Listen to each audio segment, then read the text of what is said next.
Class 11th और class 11th में मैं पिछले लेक्चर में आपको प्लास्टिड के बारे में बता चुका था। सेल बायोलॉजी वाला चैप्टर चल रहा था। तो आज हम लोग स्टार्ट करेंगे नया सेल ऑर्गेनेल से जिसका नाम होता है राइबोसोम। आज हम लोग राइबोसोम के बारे में पढ़ेंगे। क्या होता है ribosome?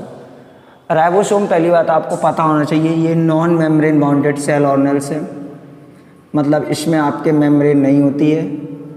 Non membrane bounded cell organelles, ठीक है। और राइबोसोम दो तरीके के होते हैं, एक 70S राइबोसोम और दूसरा आपका 80S ribosome. 70S 80S ribosome. जो 70S राइबोसोम होता है वो प्रोकैरियोटिक सेल में पाया जाता है। इसके अलावा माइटोकॉन्ड्रिया में पाया जाता है। इसके अलावा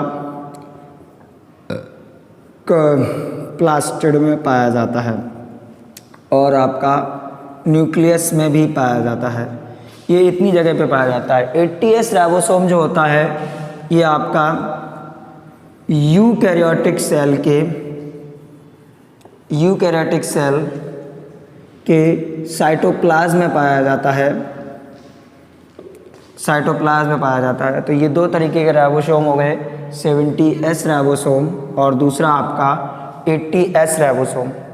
जो 70S राइबोसोम और 80S राइबोसोम की बात करो, ये S इनके नापने की यूनिट होती है जिसको बोलते हैं सिडबर्ग यूनिट। S को बोलते हैं सिडबर्ग यूनिट।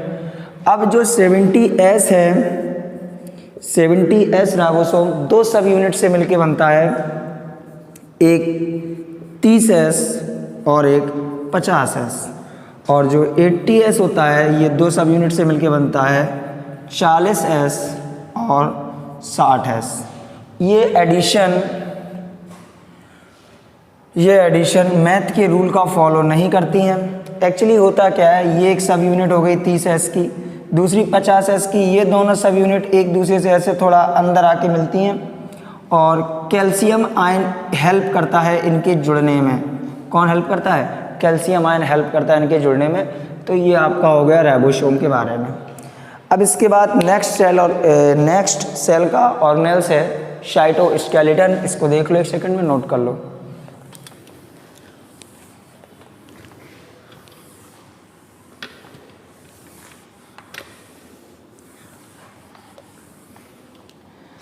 अब हम आज बात करेंगे नए सेल ऑर्गेनेल्स की जिसका नाम है साइटोस्केलेटन। साइटोस्केलेटन क्या होता है? Actually cytoskeleton filamentous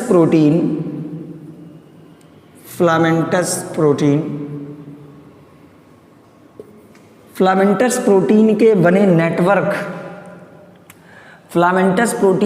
network cell के अंदर या सेल के बाहर भी आउटग्रोथ कर जाते हैं, सेल से ही बाहर निकलते हैं, इसे मोस्टली सेल के अंदर ही बोला जाता है। फिलामेंटस प्रोटीन के बने नेटवर्क, इनको बोलते हैं साइटोस्केलेटन। और इनका काम होता है सेल को मैकेनिकल सपोर्ट देना, मोबिलिटी देना और सेल को शेप प्रोवाइड कराना। सपोर्ट, मोबिलिटी और शेप प्रोवाइड कराना, ये आपका काम है साइटोस्केलेटन का। और साइटोस्केलेटन में हमें पढ़ना क्या है? मोस्टली दो साइटोस्केलेटन के बाद तीन है, एक तो सीलिया और फ्लैजेला के बारे में पढ़ना है, इसके बाद सेंट्रोसोम और सेंट्रियोल के बारे में पढ़ना है। तो आज हम पढ़ेंगे सीलिया और फ्लैजेला के बारे में, और what is the function of cilia and flagella and what is the structure of cilia and flagella, ये सब देखेंगे। इसको एक सेकंड में देख लो साइटोस्केलेटन को।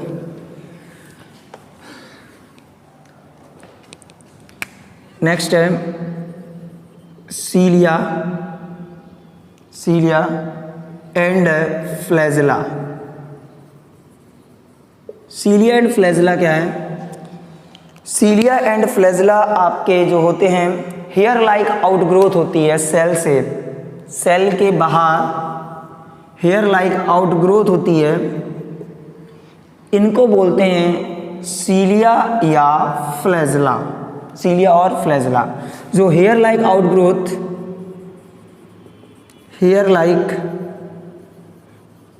आउटग्रोथ जो होती है, बाहर जो हेयर जैसे स्ट्रक्चर निकले रहते हैं किसी सेल के बाहर, उसको सीलिया और फ्लैजेला कहते हैं। इनका काम क्या होता है सीलिया और फ्लैजेला का?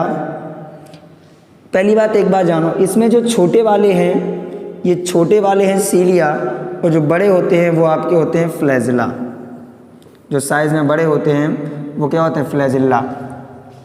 जो स्मॉल साइज़ के हैं वो क्या है? सीलिया। अच्छा, एक बात और है कि सीलिया का काम क्या होता है? एक्चुअली ये सेल को या सेल के कुछ फ्लूइड वगैरह को मूवमेंट प्रोवाइड करता है, मूवमेंट प्रोवाइड करता है, या तो सेल को या सेल के जो सराउंड में जो फ्लूइड है उसको मूवमेंट प्रोवाइड कराता है। समझ गए? तो या तो ये सेल और सराउंडिंग फ्लूइड में मूवमेंट कराने का काम करता है कौन? सीलिया। और फ्लैजेला जो होता है ये आपका मोबिलिटी करता है, सेल को एक जगह से दूसरी जगह तक चलाने में हेल्प करता है। दोनों का काम मोस्टली सेम ही है, छोटा है तो छोटा काम करेगा, तो बड़ा है तो बड़ा काम करेगा। देन आफ्टर एक चीज़ देखेंगे कि जो सीलिया और फ्लैजेला हैं, दो तरीके के सेल ऑर्गेनेल्स होते हैं। फर्स्ट ऑफ प्रोकैरियोटिक सेल होती है दो तरीके की, प्रोकैरियोटिक सेल, दूसरी आपकी यूकैरियोटिक सेल। प्रोकैरियोटिक और यूकैरियोटिक दो सेल होती हैं, दोनों में ही सीलिया और फ्लैजेला पाए जाते हैं, लेकिन दोनों की स्ट्रक्चर अलग अलग होती है। सीलिया और फ्लैजेला की स्ट्रक्चर दोनों की क्या होती है? अलग अलग होती है। तो हम आपको यूकैरियोटिक सीलिया की स्ट्रक्चर बता रहे हैं या फ्लैजेला की। इस फ्लैजेला को ऐसे काटा आपने तो ये बाहर की तरफ, this is the plasma membrane, this is the plasma membrane, this is also known as the axonema. Outer covering plasma membrane known as axonema. क्या बोलते हैं? एक्सोनीमा बोलते हैं, एक्सोनीमा। इसके बाद इसमें फ्लैजेला में आपके माइक्रोट्यूब्यूल्स, फ्लैजेला के अंदर ये, इसको मैंने काटा है, अगर हम इसमें आपको दिखाएं तो ये ऐसे करके माइक्रोट्यूब्यूल्स पैरेलली, इसी में पैरेलली माइक्रोट्यूब्यूल्स डले रहते हैं, माइक्रोट्यूब्यूल्स फिलामेंट डले रहते हैं फ्लैजेला में। और ये माइक्रोट्यूब्यूल्स फिलामेंट कितने होते हैं? इनका नंबर होता है, पहली बात एक में दो होते हैं, एक साथ दो होते हैं, मतलब डुप्लेट बनाते हैं। 2 2 4 2 6, 1 2 3 4 5 6 7 8, 2 2 4 2 6 2 8 8 9, ये डुप्लेट होते हैं फिलामेंट के, पैरेलली होते हैं, जिनको माइक्रोट्यूब्यूल्स डुप्लेट के नाम से जाना जाता है। ये आपके क्या हैं? माइक्रोट्यूब्यूल